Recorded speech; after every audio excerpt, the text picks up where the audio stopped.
Você vai fazer o vestibular da UniRV? Já deu uma olhada nos conteúdos que são mais cobrados? Nós, inclusive, temos vídeo aqui no canal sobre esses conteúdos de cada uma das disciplinas que você vai ter que estudar. E hoje, especificamente, nós vamos resolver uma questão aqui com vocês, para vocês terem essa noção do que é uma questão da UniRV. Entender como que a banca pensa, como que eles cobram os conteúdos é fundamental para você que está fazendo essa preparação para a prova. Hoje nós vamos pegar aqui uma questão de história, na qual os conteúdos são cobrados de uma forma muito mais aprofundada, por exemplo, do que as questões do Enem. Enquanto o Enem traz normalmente um texto e uma interpretação desse texto, na UniRV você vai perceber aqui agora que são perguntas muito específicas que você tem que estar bastante ligado para você responder essas questões com um nível de acerto cada vez maior. Vamos colocar aqui a questão na tela para vocês poderem ir acompanhando. Primeiro, observe esse texto que tem aqui ao início da questão.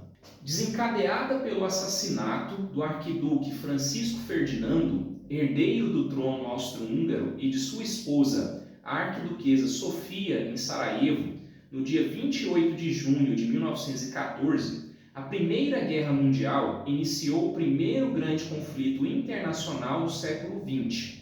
Foi um conflito bélico global centrado na Europa, que começou em 28 de julho de 1914 e durou até 11 de novembro de 1918.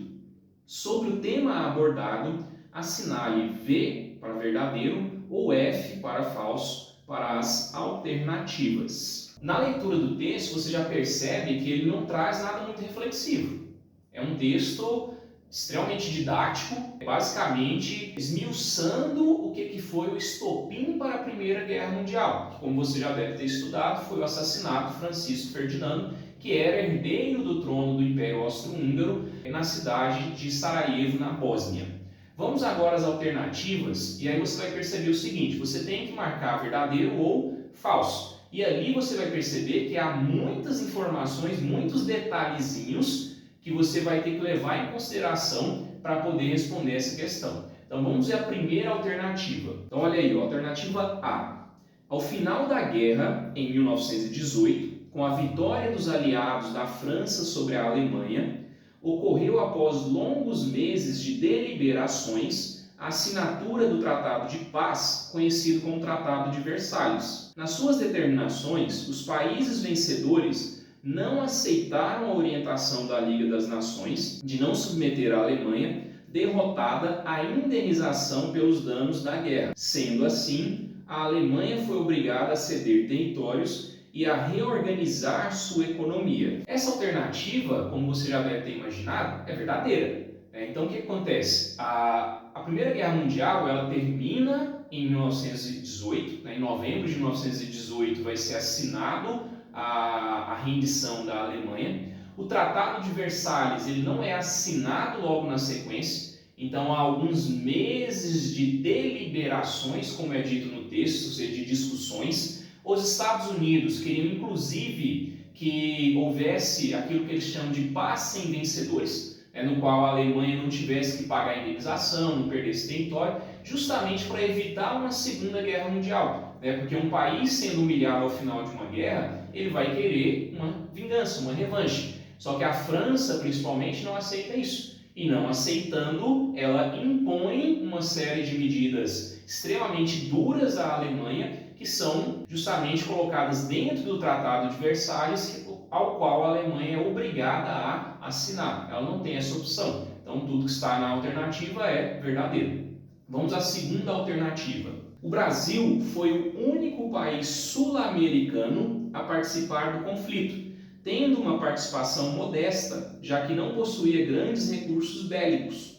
Nesse período, o país tinha sua economia predominantemente agroexportadora, focada no café. Assim sendo, o país limitou-se a fornecer apoio pontual em colaboração nos combates aéreos e marítimos, bem como no auxílio aos feridos nos campos de batalha. Novamente, uma questão verdadeira. Fica atento aos detalhes. O Brasil foi o único país sul-americano a participar da guerra.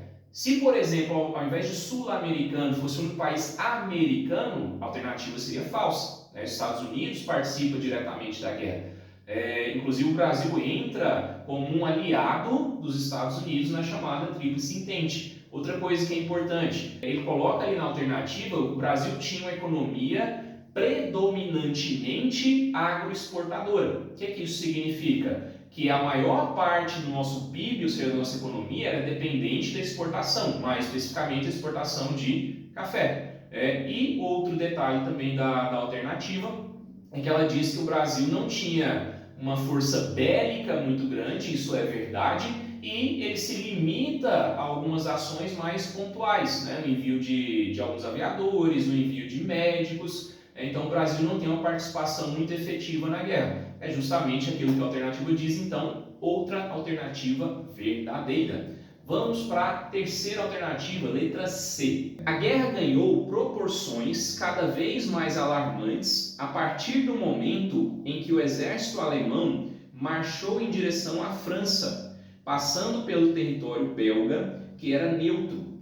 Tal atitude fez com que a Inglaterra, aliada da Rússia, declarasse guerra à Alemanha. E agora, Renato, se as duas primeiras foram verdadeiras, então essa é falsa, não é? Não. Mais uma alternativa verdadeira. Não tem nada a ver. Se você pensar que as duas foram verdadeiras, então essa tem que ser falsa. Pode ser todas verdadeiras, pode ser todas falsas, pode ser uma de cada, então isso não vai interferir. Preste atenção na alternativa em si. Ela diz que a guerra tomou proporções mais alarmantes quando a Alemanha, para chegar até a França, ela vai passar pelo território belga. A Bélgica, ao início do conflito, ela havia se declarado como um país neutro.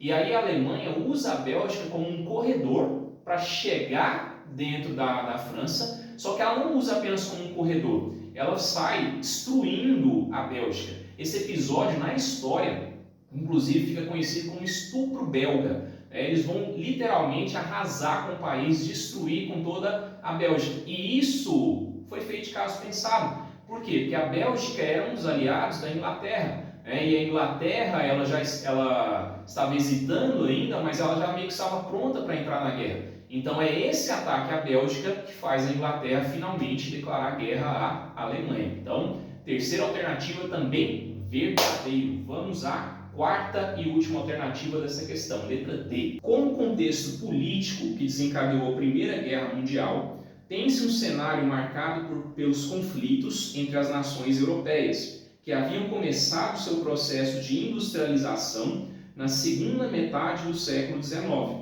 provocados pela disputa e expansão de seus territórios, principalmente em direção a outros continentes, sobretudo o asiático, o africano e a Oceania, posteriormente conceituado como imperialismo e neocolonialismo. Agora tem que ser falso, não é, Renato? Não. Quarta alternativa e a quarta alternativa verdadeira. A Primeira Guerra Mundial, ela tem como estopim, sim, o assassinato de Francisco Ferdinando, mas isso é apenas uma desculpa, um motivo que os países procuram para poder começar de fato a guerra. A guerra começa muito antes, por motivos de quê? Disputas territoriais, século XIX, partilha da África e da Ásia. Então os continentes são divididos entre as potências europeias. A Alemanha e a Itália eram países que ainda não haviam se unificado, então elas chegam atrasadas nessa disputa e aí, querendo mais territórios, vão entrar em conflito com as potências que já haviam dividido o continente, principalmente a Inglaterra e a França. Esse momento do século XIX é chamado de imperialismo ou neocolonialismo. Portanto, a alternativa D também está verdadeira. E aí, o que você achou? Diferente do Enem, não é? Então, são questões muito mais pontuais que cobrem os detalhes do conteúdo. Você ler o texto, por exemplo, ia te ajudar apenas a entender sobre o que era a questão. Cada alternativa é uma questão à parte. Então, por isso que a gente falou em outros vídeos aqui que estudar da mesma forma que você estuda para o Enem para a prova da UniRV não vai dar certo. né, você tem que ter uma preparação muito mais específica, você vai ter que ir nos detalhezinhos de cada questão se você quiser acertar, tá certo? Vamos deixar aqui na descrição desse vídeo um link para você acessar a nossa apostila. Então a gente tem uma apostila de todas as disciplinas com os principais conteúdos, questões, gabarito no final para você ver se você acertou ou não as questões. Vamos deixar também o link para a nossa apostila de redação. Nós ainda vamos ter vídeo no canal também explicando a diferença da redação do Enem e a redação da UniRV. E vou deixar também o link da nossa escola, o Mérito Acompanhamento Escolar, porque aqui a gente tem aulas particulares, tanto presenciais como online, para qualquer disciplina. Se você está preparando para o Enem, se você está preparando para a UniRV, temos professores específicos para essa prova, acostumados com a prova da UniRV. Então vamos deixar o link aqui também para vocês poderem acessar. Se você gostou, deixa o like, inscreve no nosso canal. Muito obrigado e até a próxima.